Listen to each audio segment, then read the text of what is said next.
Bon, d'abord, je dois vous dire que je suis très, très, très content et très, très, très honoré d'être dans cette auguste maison pour vous parler de quelque chose qui m'est très, très cher et qui m'a valu cette distinction que tout le monde rêve, le prix Nobel. Voilà. Donc, je vais vous parler de lumière extrême. Donc, lumière extrêmement intéressante. Et là, en dessous, je mets quand même la cotation de Alfred Nobel, parce que je crois qu'elle s'approprie très bien avec ce que je fais. C'est « For the greatest benefit of humankind ». Voilà, donc, alors, donc tout démarre avec Neumann, bien sûr, c'est le laser, introduit en 1960. Et ce laser, bien sûr, émettait des radiations à 1 électron-volt. Ce qui est fascinant et ce qui m'a toujours fasciné, c'est ce qu'on pouvait faire avec la lumière à 1 électron-volt. En particulier, on peut ralentir les atomes d'une façon très très importante, hein, et c'est le domaine, bien sûr, domaine des atomes froids, hein. Le domaine aussi qui s'apparente au quantum, l'optique quantique, et on ralentit les atomes jusqu'à des énergies de l'ordre du microélectron-volt, nanoélectron-volt et tout ça. Et bien sûr, il y a toute une liste absolument énorme de sujets qui sont traités justement à partir du fait qu'on arrive à ralentir ces atomes à quelques centimètres par seconde. Maintenant, la deuxième chose que l'on peut faire avec cette lumière à 1 électron-volt, on peut faire exactement l'inverse, pratiquement. On peut accélérer les particules jusqu'à des vitesses relativistiques et avec des coefficients très, très, très importants. Et ces particules peuvent atteindre des énergies de l'ordre du GeV ou du TeV. Et là aussi, il y a toute une panoplie vraiment d'applications qui sont absolument qui ont été créées par cette particularité de pouvoir accélérer les particules à cause de l'intensité de la lumière. On retrouve donc cette activité dans les accélérateurs physiques, la physique des accélérateurs, la nucléaire physique, la cosmologie, general relativity, etc. Dans énormément d'activités maintenant, et ce qui est vraiment extraordinaire, c'est qu'actuellement, avec le laser, avec la lumière, eh bien, on passe de la physique atomique où le laser était confiné jusqu'au subatomique. On bascule de l'atomique au subatomique.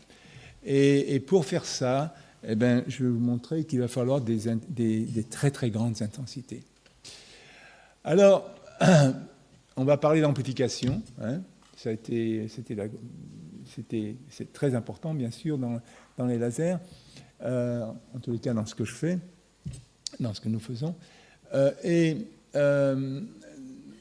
La raison pour laquelle on utilise des impulsions, une des raisons pour laquelle on utilise des impulsions très courtes, c'est que très facilement, avec un petit peu d'énergie, eh bien, on arrive à des puissances absolument considérables. Avec 1 joule en une femtoseconde, c'est le pétawatt.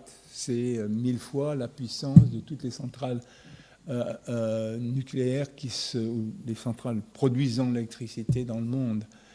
Donc ça, c'est un côté intéressant. L'autre côté, bien sûr, c'est pour faire la résolution ultra rapide de phénomènes. Donc, là, au début, le problème qu'on éprouvait pour amplifier ces impulsions très courtes, c'était qu'on endommageait le matériau. Tout de suite, le matériau arrivait, enfin, la lumière arrivait à des intensités considérables et qui dépassait bien sûr les valeurs qui étaient possibles par le matériel. Donc on a endommagé le matériau et on a atteint un plateau dans les années 85, pardon. On a atteint un plateau qui est resté là avec nous pendant une vingtaine d'années. Et en 85, avec mon étudiante Donna Strickland, en fait c'est même pas 85, c'est 83, 82, 83, parce que 85 ça c'est l'article, mais les travaux ont commencé bien avant bien sûr. On a pensé à une méthode qui, on s'est rendu compte c'est après coup qu'on s'est rendu compte qu'elle était employée dans les radars, on ne le savait pas quand on a commencé. C'est finalement, au lieu d'amplifier l'impulsion, on part toujours d'une impulsion brève, hein. Au lieu d'amplifier l'impulsion brève directement dans l'amplificateur, eh bien, on va essayer de maintenant la manipuler. En particulier, on va essayer de l'allonger. L'allonger pourquoi ? Eh bien parce que si on l'allonge, on va diminuer son intensité et ça sera beaucoup plus facile pour extraire l'énergie de l'amplificateur qui se trouve au milieu. Je vais peut-être prendre un pointeur. C'était là ? Non ?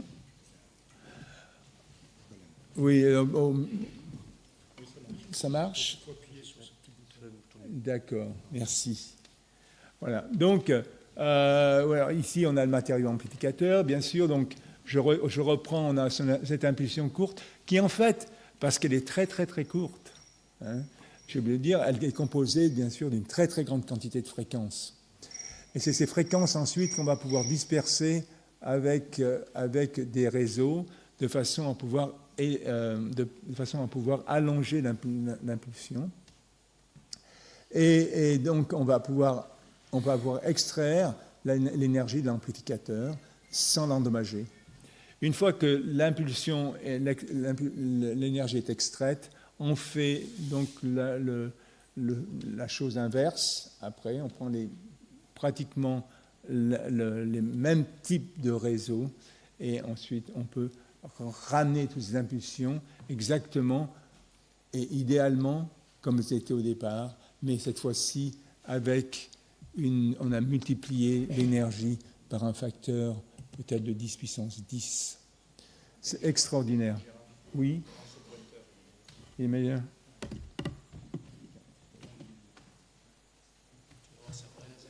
Ça, c'est un vrai. Effectivement. Donc, ça, c'était évidemment les manipulations qui sont impliquées là-dedans sont impressionnantes, hein, parce que d'abord, il faut produire les impulsions brèves au niveau de la femtoseconde. Ensuite, il faut les étirer. On les étire d'un facteur 100 000. Hein. Il faut le faire correctement, bien sûr. Ensuite, il faut amplifier l'impulsion par un facteur de 1000 milliards de fois. Et ensuite, il faut la recomprimer d'un facteur 100 000. Et il faut exactement que l'impulsion soit la même que l'impulsion de départ. Donc ça, c'est quelque chose qui nous a pris du temps. Mais si on fait ça, eh bien, on peut produire des impulsions de l'ordre du pétawatt. Avec quelques joules, on peut produire des pétawatts. Comme je disais, 1000 fois la puissance de la grille, puissance de la grille mondiale. Mais bien sûr, pendant une femtoseconde, quelques femtosecondes. On triche un peu là. Bien sûr, avec ces intensités qui sont énormes. Dans le micro, là, pour la salle. Avec ces intensités qui sont énormes, bien sûr, ces intensités correspondent à une pression aussi considérable qui, si vous faites le calcul, correspond à peu près 10 millions de tours Eiffel sur le doigt de d'une main. Voilà. Donc, c'est des choses qui vont nous permettre maintenant d'aller dans un domaine de la physique qu'on ne pouvait pas aller, bien sûr, au départ. Alors, lorsque Meyman a développé son laser, ici, nous avons les intensités. Les intensités étaient de l'ordre de 10 puissance 8 watts par centimètre carré. C'était énorme, puisqu'on a pu produire les effets non linéaires à peu près à cette étape-là. Ensuite, on voit l'intensité qui croît, et ensuite ce fameux plateau ici. Et ensuite, on va voir qu'avec le CPA, les choses vont changer. Alors maintenant, ce qui est intéressant, c'est, et on insiste beaucoup, le Nobel insiste beaucoup sur les applications sociétales, donc je vais en parler un petit peu. Et une des applications sociétales qui est absolument très très importante, parce que le CPA produit à la fois des très fortes d'intensité, mais aussi des impulsions très très brèves. Si par exemple on veut faire du micromachining, et ça c'est une application quand même qui est très très importante dans l'industrie, hein, peut-être pas tellement pour nous dans les laboratoires, mais très très importante dans la vie courante. Si on a un laser à continu, bien sûr qu'on irradie une cible, bon, ben, la zone irradiée, la zone qui va se chauffer, va être très grande. Maintenant, si on utilise un laser nanoseconde, 10-9 secondes, là, cette zone-là va être fortement réduite. Et finalement, bien sûr, si on arrive à des lasers femtosecondes, le femtoseconde, la lumière se déplace de quelques microns, la chaleur, bien sûr, ne va pas pouvoir se développer, et vraiment, on chauffe qu'une partie extrêmement réduite, on chauffe la partie qui nous intéresse exactement à des températures que l'on peut contrôler. Et donc là, ce qui est extraordinaire, c'est de voir qu'on peut faire des découpes pratiquement athermiques, c'est-à-dire des découpes qui n'ont pas de dommages collatéraux et qui sont extrêmement précises. Ici, par exemple, on voit des trous qui sont percés, mais qui font 1/3 de micron. Hein, et ils sont tous les mêmes. Et les arêtes, ici, sont précises. Ça, c'est quelque chose qui est absolument étonnant. Alors, une des grandes applications, bien sûr, c'était l'œil. Tout de suite, on a vu qu'il y avait une des applications, l'œil, qui demande, bien sûr, une précision aussi, une précision. Et c'est un peu aussi pour faire la surgery, c'est pratiquement faire un scalpel avec une grande précision qui ne produit pas de dommages collatéraux. Donc, dans les années 90, on développe cette technique donc vraiment pour faire la chirurgie de la cornée, en cornée et puis la cataracte aussi après, mais avec des lasers femtosecondes. Alors, ce qui est très très étonnant, j'ai retrouvé ce document, c'est que la première présentation que l'on a faite était à Stockholm, et c'était en 98, c'est-à-dire exactement 20 ans. Donc, c'est intéressant de montrer ça. La chirurgie de l'œil, par exemple, on voit ici on a une cornée, hein, ça c'est une cornée de porc. Eh bien, on voit que si on utilise des impulsions qui sont seulement de 50 picosecondes, c'est un désastre, hein, si on veut l'utiliser pour modifier la cornée, et ça devient absolument vraiment très très propre si on utilise des lasers qui sont picosecondes ou sub-picosecondes. Voilà. Et c'est ce que l'on fait maintenant lorsqu'on va créer des flaps. C'est quelque chose que l'on fait pour la myopie. Hein. On crée des flaps justement pour modifier la puissance de votre cornée. Et je crois que là j'ai un clip. S'il veut bien passer, on va pouvoir le voir. Voilà, donc on va créer donc un flap sur un œil. Alors les gens qui sont un peu sensibles, ne regardez pas trop, hein, parce que c'est un peu. Vous voyez là, ici on est en train de faire le flap. Hein. On a donc focalisé à l'intérieur de la cornée, et ensuite on balade le faisceau et on fait une découpe. Cette découpe, on va la voir. Maintenant, on va voir le résultat de la découpe. Hein. Le chirurgien donc va, avec son scalpel, va aller en dessous et va lever le flap. Il va lever ce flap. Voilà, c'est pour ça que je vous dis, si vous êtes sensible, ne regardez pas trop. Et ensuite, on le remet. En fait, on a modifié la surface du flap de façon à faire la correction. Voilà. c'est assez étonnant. Voilà. Donc, on va passer maintenant à quelque chose d'un peu moins délicat. Bon, donc, la chirurgie de l'œil est quelque chose de considérable sur le plan économique, hein, et bien sûr clinique. Il y a les chiffres, par exemple, avec cette opération. Donc, il y a plusieurs compagnies qui développent maintenant ce type de pardon, j'oublie le nom, ce type de technologie. Elle est extrêmement populaire. Depuis sa création de 2001, il y a eu une vingtaine de millions d'opérations de la cornée. C'est donc il y a 2 millions donc de patients qui subissent cette opération. Et en ce qui concerne la cataracte, il y en a à peu près 5 millions depuis, là aussi c'est 2 millions. Donc c'est vraiment quelque chose qui est utilisé tous les jours maintenant. Alors,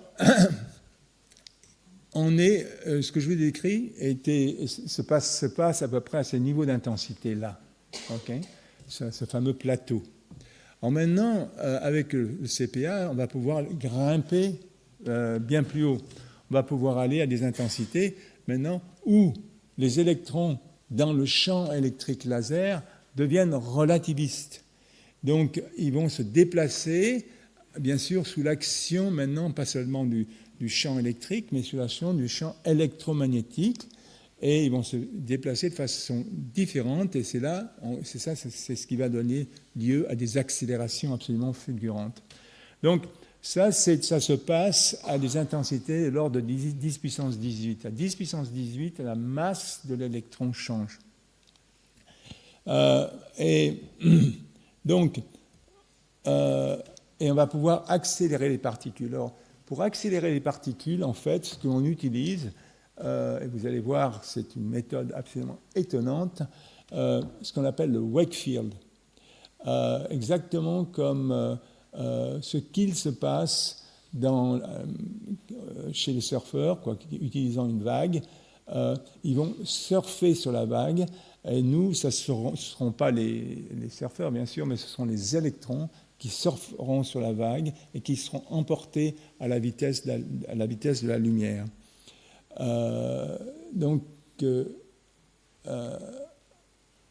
Attendez, hop. Ah, pardon, je reviens à l'arrière. Voilà. Alors, qu'est-ce qui se passe là? Voilà, d'accord, encore, je m'excuse. Voilà, donc, voilà.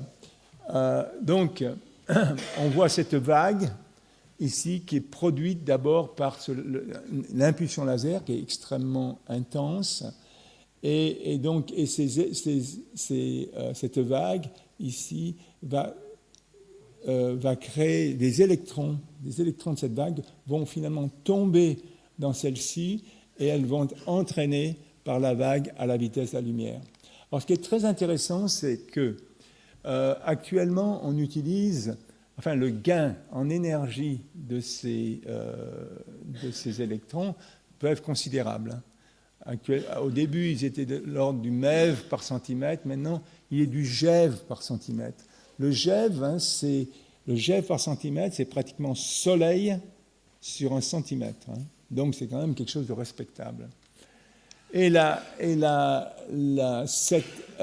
cette accélération, elle est proportionnelle à la racine carrée de la densité d'électrons dans le plasma. Donc, on a en principe tout intérêt à augmenter la densité du plasma.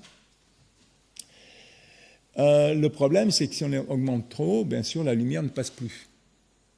Alors, ce qu'il faut faire, c'est de trouver maintenant, et c'est ce qui nous intéresse beaucoup, avec des gens comme Jonathan Wheeler, qui est dans la salle, ce qui nous intéresse beaucoup, c'est maintenant de faire des lasers à très très haute intensité, mais dans le domaine X.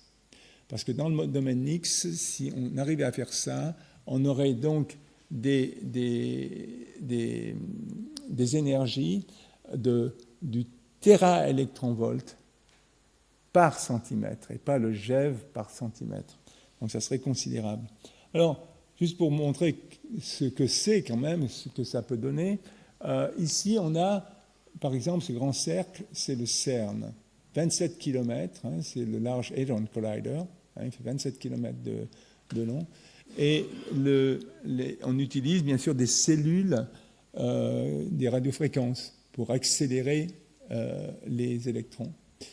Alors, si on faisait ça avec la même chose, même type d'accélération, avec donc, là, ça c'est pour le CERN, 27 km, etc. Radiofréquence pour l'excitation. Maintenant, si on fait ça avec un laser visible, eh bien, la dimension du système deviendrait de quelques centaines de mètres. C'est déjà, bien sûr, intéressant. Maintenant, si on arrivait, et ce que j'espère qu'on arrivera, à faire des impulsions X qui soient de très très haute intensité, et on s'y emploie maintenant, eh bien, on peut maintenant utiliser des solides.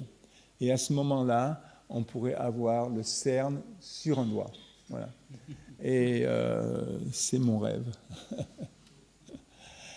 Voilà. Alors maintenant, bien sûr, lorsqu'on peut accélérer des particules, j'en reviens maintenant aux applications sociétales, lorsqu'on peut accélérer des particules, il y a énormément d'applications, en particulier, bien sûr, en médecine.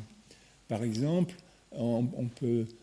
si on accélère des protons, si on accélère des protons jusqu'à quelques centaines de MeV, eh bien, on peut faire ce qu'on appelle la protonthérapie. Mais cette fois-ci, les systèmes de protons peuvent être beaucoup, beaucoup plus compacts que ce qu'ils sont maintenant.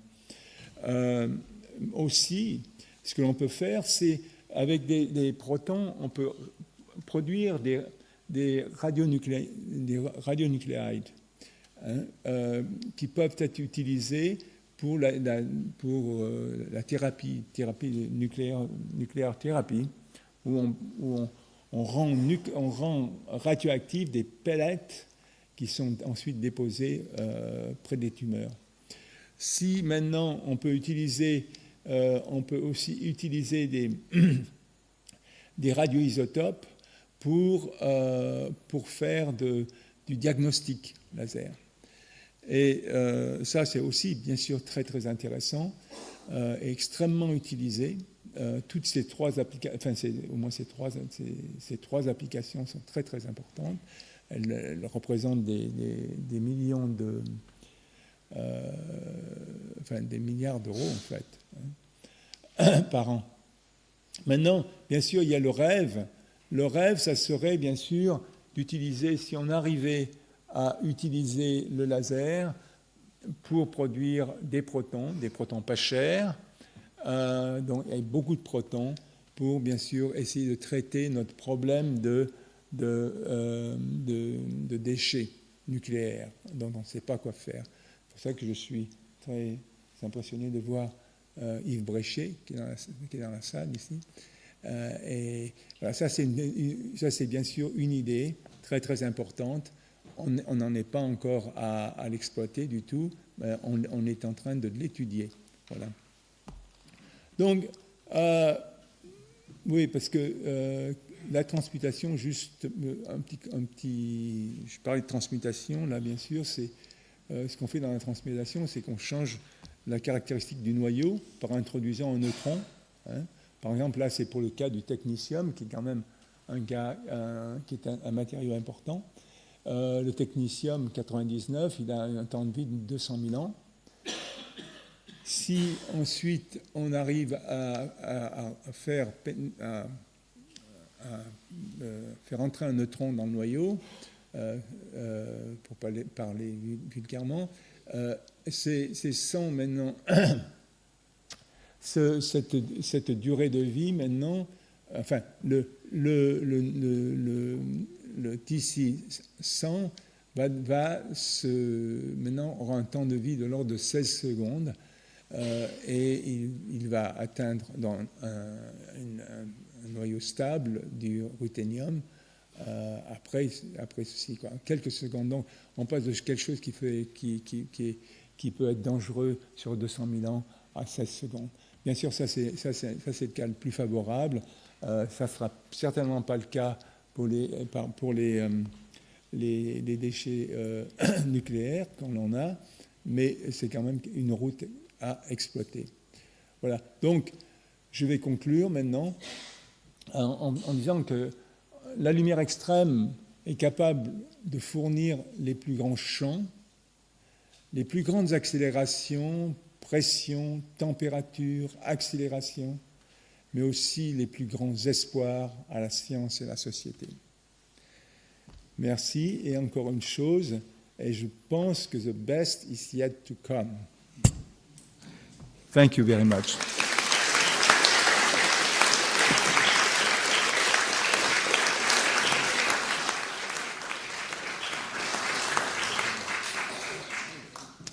Merci pour ce superbe exposé et on va passer maintenant aux questions. On va peut-être allumer la lumière. Voilà. Donc Pierre Ancrenaz, je vois lever le doigt. Et puis, avec de vos collègues, on avait fait une expérience à Toulouse où on essayait de décharger des nuages au moment où l'éclair allait se former, juste avant que la foudre ne tombe sur l'avion. Est-ce que cette technologie a été poursuivie aussi pour... J'ai beaucoup participé à une fac. Oui, je me rappelle. La première expérience s'est faite chez moi. On a découvert ce phénomène qu'on ne s'attendait pas. Le phénomène de la création d'un filament dans l'atmosphère par l'impulsion elle-même, l'impulsion électrique, c'était quelque chose d'absolument qui n'était pas du tout attendu. Hein. On a découvert par surprise. Et ensuite, une des premières applications à laquelle on a pensé, c'est protéger les golf courses ou bien sûr, protéger les avions et des choses comme ça. Alors, il y a eu beaucoup d'expériences qui ont été faites, notamment par des gens comme Henri Pépin, le groupe d'Henri Pépin, l'INRS, etc. Et ici, il y a le groupe de Mizirovitch aussi qui s'occupe de ça. Donc, c'est une activité, je dirais, qui est toujours là, qu'on n'a pas encore vraiment pu réaliser vraiment. Mais bon, ça, c'est aussi quelque chose de très intéressant. Mais il faut des impulsions, je veux dire, enfin, là, je me suis attardé, il ne faut pas des impulsions pétawatts pour faire ça. Hein. Il faut des impulsions de l'ordre qui sont assez modestes, finalement. Hein.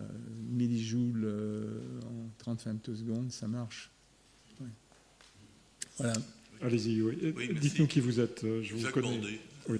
Vous ne nous avez pas parlé d'applications militaires. Est-ce que vous pouvez en dire quelques mots? Oui, mais j'en suis très content. Dans le micro. Pardon. Oui, je suis très content parce que finalement, ce sont des lasers qui ont des puissances absolument énormes, mais qui n'ont pas d'énergie. On peut, les 10 puissance 15 watts, c'est seulement 1 joule en femtoseconde. Et en général, les militaires, ils voulaient détruire quelque chose. Et donc, ça marche mal. On pourrait, oui. Mais alors, tu vois, acheter un système comme ça pour perturber, il y a d'autres moyens. Non, c'est pas... Et en fait, c'est aussi... c'est pour ça que j'aime ce domaine, finalement, c'est que on échappe un petit peu aux applications militaires. Et sur la simulation des armes nucléaires? Oui, il y a des choses aussi qui se font, bien sûr. Oui. On dire un mot? Non, parce que là, je connais mal. Je connais très mal. À un moment donné, par exemple, on a pensé l'utiliser, bien sûr, pour la fusion inertielle, hein, pour produire un petit peu l'équivalent de mettre une bougie dans un moteur, hein, parce que la fusion inertielle fonctionne par le confinement inertiel. Hein, Et là, c'est un peu comme un diesel. Hein. On confine le fuel et puis après, pouf, il explose. Et là, je fais attention parce qu'il y a Yves Bréchet qui est juste à côté de vous, là, qui va me sauter dessus si je fais une bêtise. Mais là, à un moment donné, il y a une grosse activité, justement, je ne sais pas si elle existe encore dans le domaine de la fusion inertielle, où on essaie de faire l'émission à partir du laser. Une fois que le fuel est comprimé, on essaie de passer. Le problème, bien sûr, c'est de passer à travers le plasma et tout ça. Ce qui serait intéressant, si on arrivait à faire une impulsion X très très intense, là, ça pourrait marcher. Là, je suis très content et je suis un peu impressionné aussi de voir Robert Dautrey ici. Et j'en profite pour le remercier parce que les grosses applications, enfin une application clé vers le pétawatt a été faite sur P102 à l'email, au CEA de l'email à l'époque, et Robert Dautrey nous a beaucoup aidé justement pour pouvoir faire cette application, et en particulier pour construire ces réseaux énormes qu'on devait construire, que maintenant tout le monde achète. Alors, une question de ce côté-ci à droite. Donc, allez-y. Michel Spiro. Voilà. Gérard, je suis là.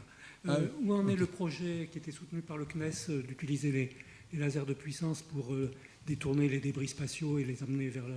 Ah oui, là tu touches un point qui me plaît beaucoup.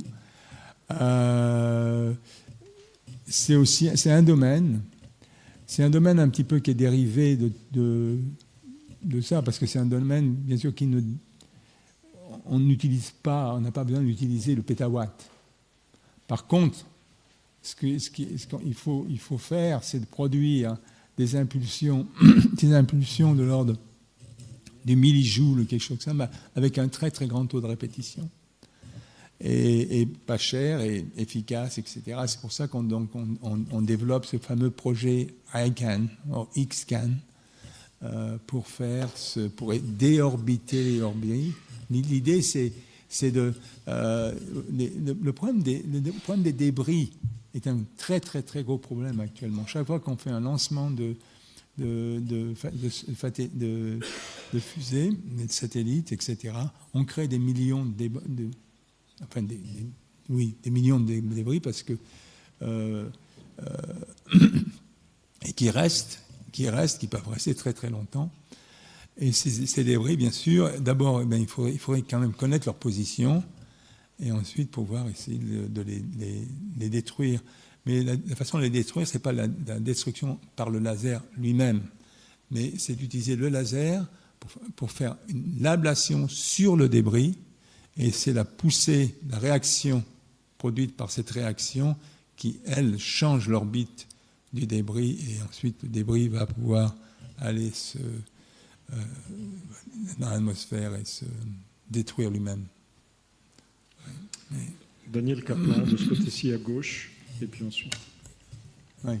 Est-ce que tu pourrais dire quelques mots de quelle technologie on va avoir besoin pour aller vers des puissances encore plus élevées que celles qu'on a aujourd'hui? Ah oui, ça c'est actuellement c'est sur quelque chose sur laquelle on travaille fortement avec justement Jonathan Wheeler qui est là-bas.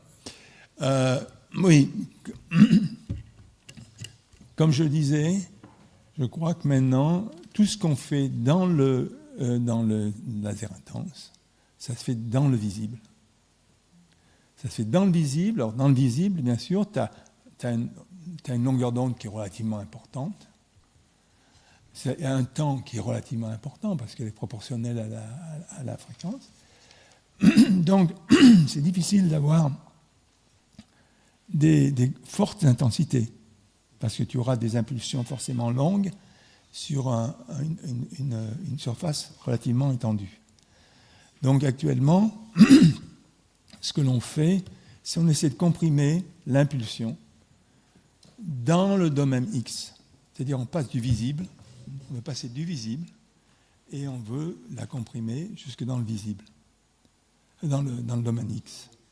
Et à ce moment-là, on s'attend à avoir des impulsions qui seraient dans la durée de qui pourrait aller à la zeptoseconde, 10-21 secondes, 10-21, ou même dans l'attoseconde, même la l'attoseconde, si tu as une impulsion qui est attoseconde, elle est déjà dans les X.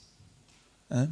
Si la zeptoseconde, elle est vraiment bien dans les X, elle est dans les gamma, et à ce moment-là, tu jouis tu as une impulsion qui est beaucoup plus brève et qui est, si on peut la focaliser, le problème de la focalisation bien sûr, on devrait pouvoir facilement arriver au champ mythique de Schwinger. Si on arrive à faire ça. Maintenant, ça c'est exactement ce que je fais maintenant. Voilà, c'est essayer de transposer dans le visible, dans le domaine X, ce que l'on sait faire dans le visible. Et je crois que ça sera ça la voie, hein, pour arriver au 10 puissance 30 watts par centimètre carré, etc. Vous avez de l'eau, hein, juste ici, là, il y a un verre d'eau. Ah oui, merci. Et il y a une question juste en face. Oui, merci, Monsieur le Président. Alors, je voulais juste poser, votre exposé est tout à fait remarquable, mais il y a un point que vous n'avez pas abordé et qui doit être extrêmement difficile, c'est toute la métrologie. La métrologie associée à toutes ces expériences. Parce que c'est très bien, mais arrive-t-on à être sûr qu'on a vraiment fabriqué une impulsion très courte, qu'il n'y a pas des lobes secondaires, ça doit Ça se passe très extrêmement bien. difficile. En fait, c'est pas la chose la plus difficile. Enfin, je fais attention à ce que je dis, hein. C'est délicat, mais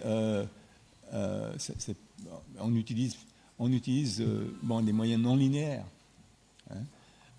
Si vous voulez, par exemple, si vous mélangez deux fréquences, deux impulsions, vous allez regarder, par exemple, la fréquence somme des impulsions, et ça, c'est un moyen qui est extrêmement rapide.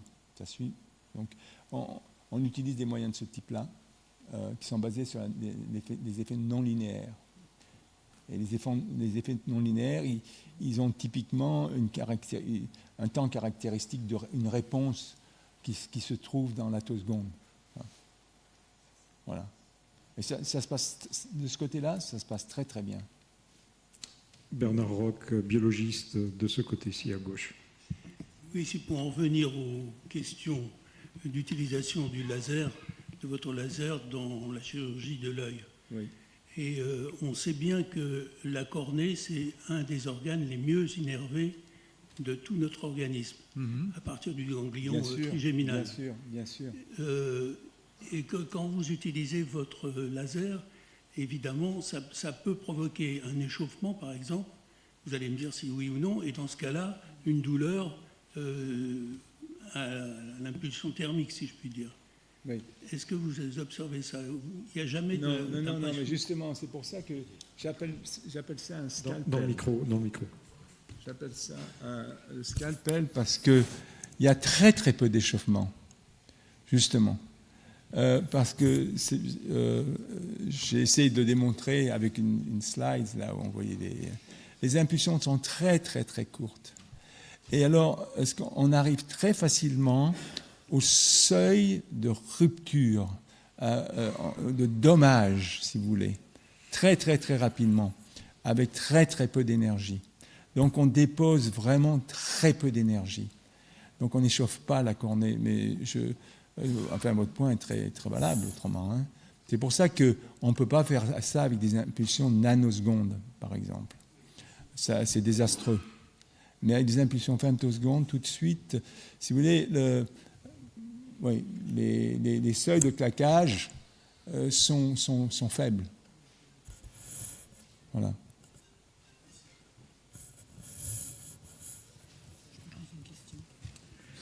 Pascal Cossard, juste derrière vous, ici, de ce côté-ci. Derrière vous. Ah, pardon. Je voulais savoir s'il y a d'autres utilisations en chirurgie que l'œil. Et pourquoi il n'y en a pas d'autres que vous ayez citées? Oh, attendez, non, là, j'aurais pas... Dans le micro. Je crois qu'il y en a beaucoup. Alors, est-ce que vous parlez des impulsions femtosecondes? Parce que l'impulsion, le laser est utilisé en médecine, en chirurgie, considérablement. Non, ça, mais les impulsions femtosecondes, oui, alors là, il y a des applications, disons, potentielles. Bon, l'œil, pourquoi l'œil? Parce que c'est le seul organe qui soit optique, l'œil, donc c'est facile. C'était facile. Mais après, il y a par exemple, pour les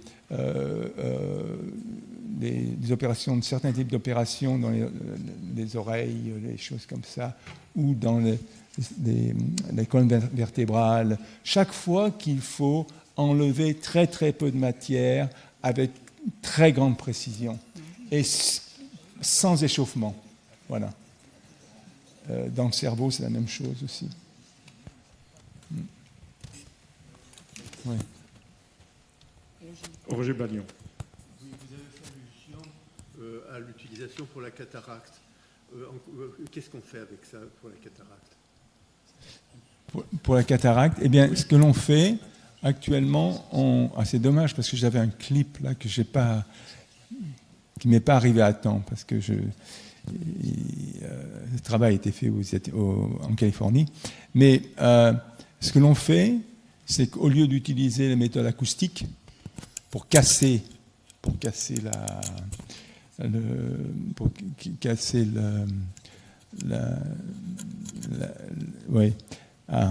on dit, le cristallin, on utilise une méthode optique. Hein.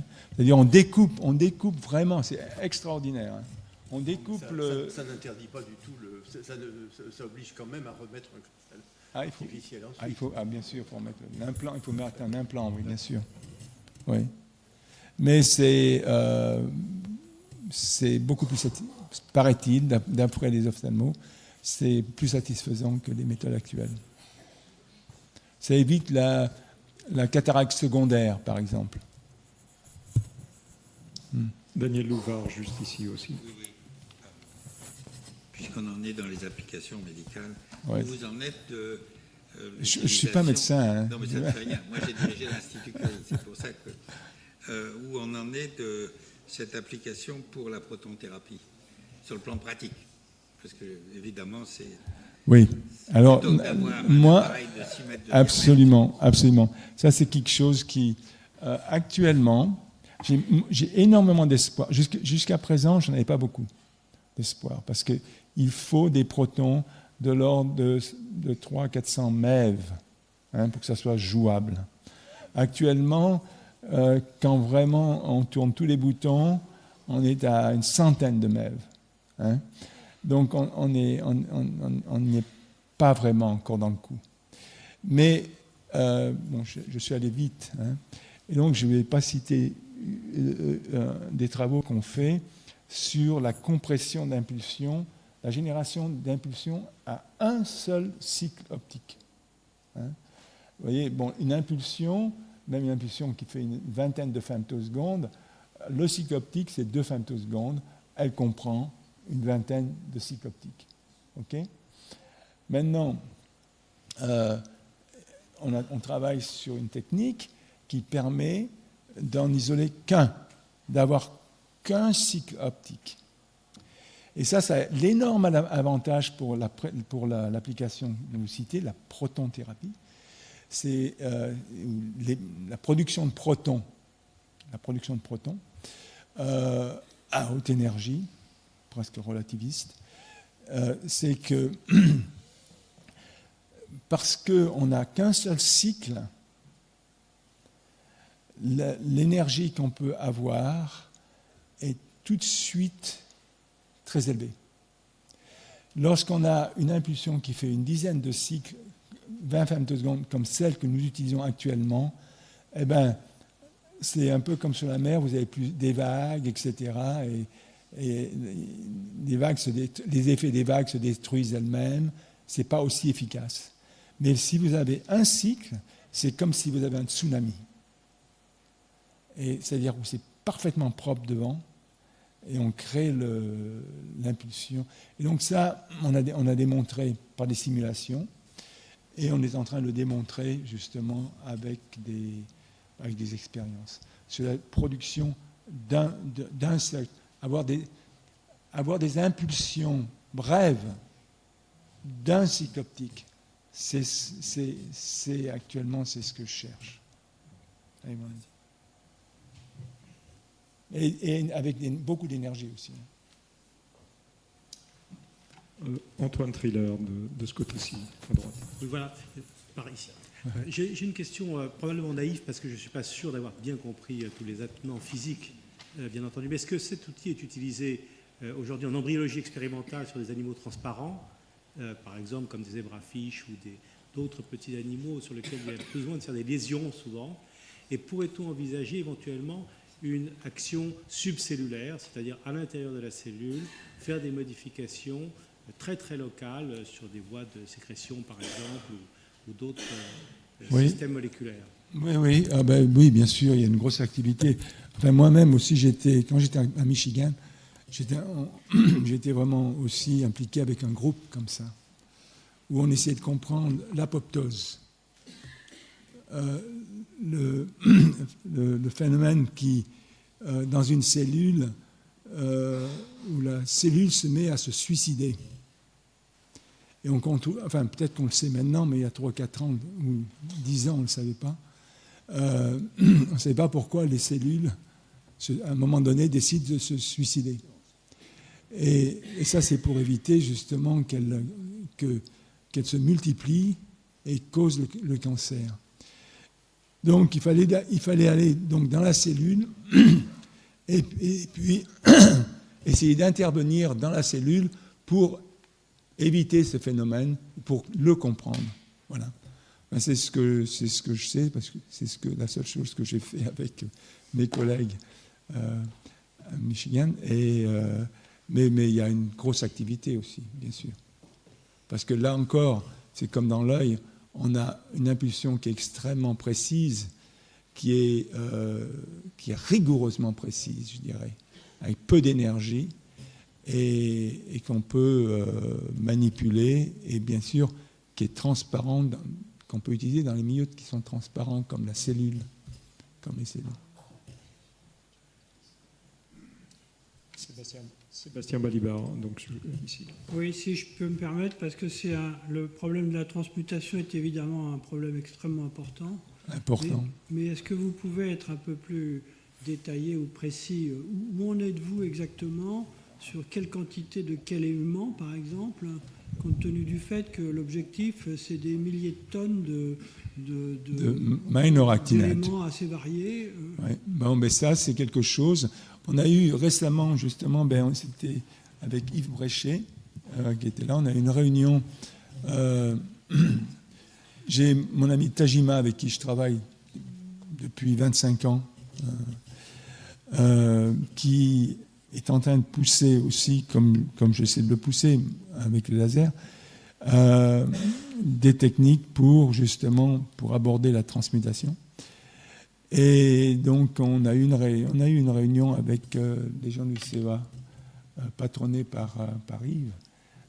C'était le 5 septembre, je crois, de cette année, où on a quand même envisagé des méthodes. Alors, il y a des méthodes dont je ne peux pas parler, parce qu'elles sont encore sous brevet, enfin on est en train de breveter, des choses comme ça. Mais c'est une méthode qui est vraiment... L'utilisation du laser pour la transmutation, que ce soit la création de protons de façon directe par le laser, où là c'est peut-être un peu plus difficile parce qu'il faut être, ou bien alors c'est par l'intermédiaire de la génération de neutrons, parce que bon, l'idée c'est bien sûr de produire des neutrons. On produit des protons pour produire des neutrons. Hein. D'accord. Et donc là, il y a des façons, enfin il y a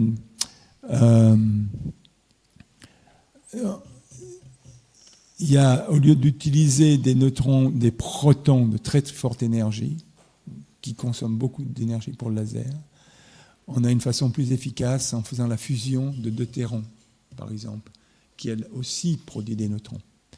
Voilà. Donc, Actuellement, il y a un intérêt.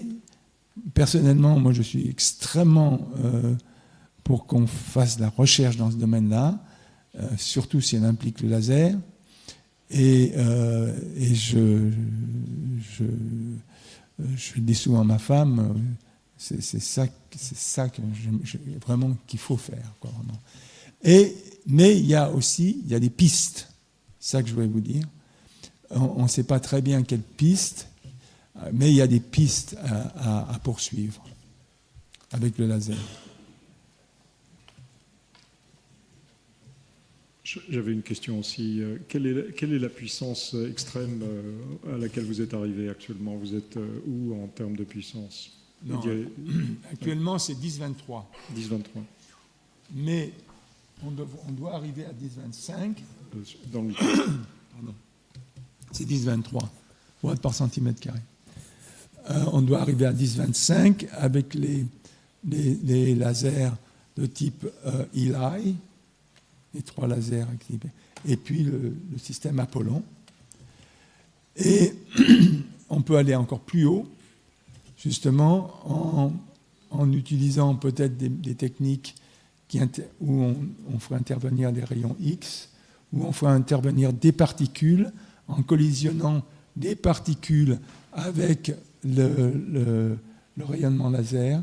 Eh bien, dans le champ de référence de la particule, on booste le champ électrique du laser par le facteur gamma. Alors, si on a comme on a vu, si on peut produire des électrons avec de la dizaine de GeV, donc avec des gammas de l'ordre de 1000, eh bien on peut augmenter le champ électrique d'un facteur 1000. Voilà. Donc, mais c'est ça qui est fabuleux, c'est qu'on a l'impression qu'il n'y a pas d'horizon. Claude Massot, là-bas. Oui, il me semble qu'en 120 ans de prix Nobel, vous êtes le premier polytechnicien prix Nobel de physique. Je ne suis pas polytechnicien. Il y a eu des prix Nobel d'économie, mais en physique, je crois que vous êtes le premier. Moi, je ne suis pas polytechnicien. Hein. Ah, bon. Je travaille à l'école polytechnique, mais je ne suis pas Comment expliquez-vous quand même que nos grandes écoles n'aient pas pu être en compétition avec les grands campus américains au niveau des prix Nobel? Alors là, c'est tout un débat. Hein. À part l'école j'ai mes idées, mais je ne vais pas trop m'embarquer dans ces... Il nous faut... il faudrait un pichet de bière et puis pour en discuter. Non, mais bien sûr, c'est quelque chose qu'on comprend mal, qui a quand même, avec les éléments qu'il y a dans la maison, peut-être on pourrait faire mieux. Mais pour faire un prix Nobel, il faut du temps. Hein. Il faut du temps.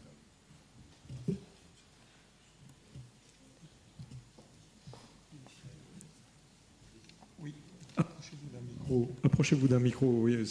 Oui. Allez-y. Venez vous mettre près d'un micro. Présentez-vous aussi. Mon nom est Paola Antolini, je suis une journaliste scientifique et une anthropologue.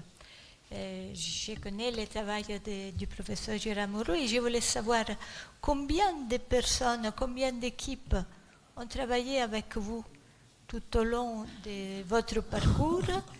Et comme vous annoncez que le mieux est à venir, alors donnez-nous un peu de ce goût d'avenir que vous envisagez. Merci. Ouais, il y a certainement beaucoup de personnes, mais vous savez, c'est comme dans l'armée. Enfin, il y a un truc dans l'armée américaine qui dit just few good people. C'est pas le nombre. Ça, j'y crois pas. Il y a des... moi, mon expérience personnelle, j'ai eu des étudiants qui avaient des productivités, mais c'était hallucinant, quoi. Comme Donna Strickland, par exemple. C'est extraordinaire. Donc, c'est pas une question de nombre, c'est une question, je ne sais pas, mais en tous les cas, j'ai travaillé avec beaucoup d'équipes, mais dans chaque équipe, c'était vraiment, en fait, que quelques éléments qui étaient bons.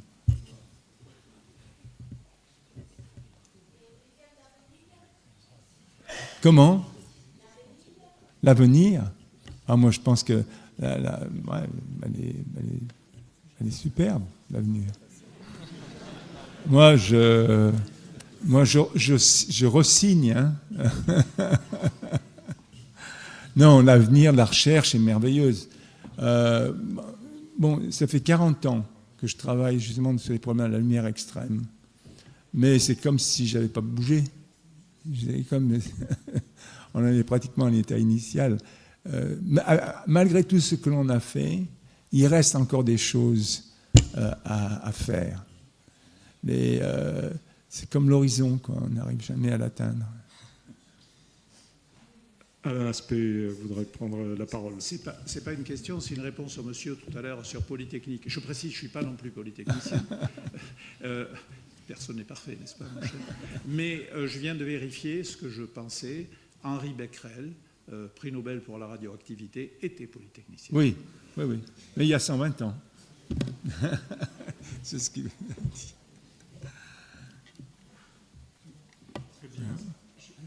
Je pense qu'on va vous libérer. On vous remercie encore une fois pour cette superbe conférence, pour toutes vos réponses aux questions.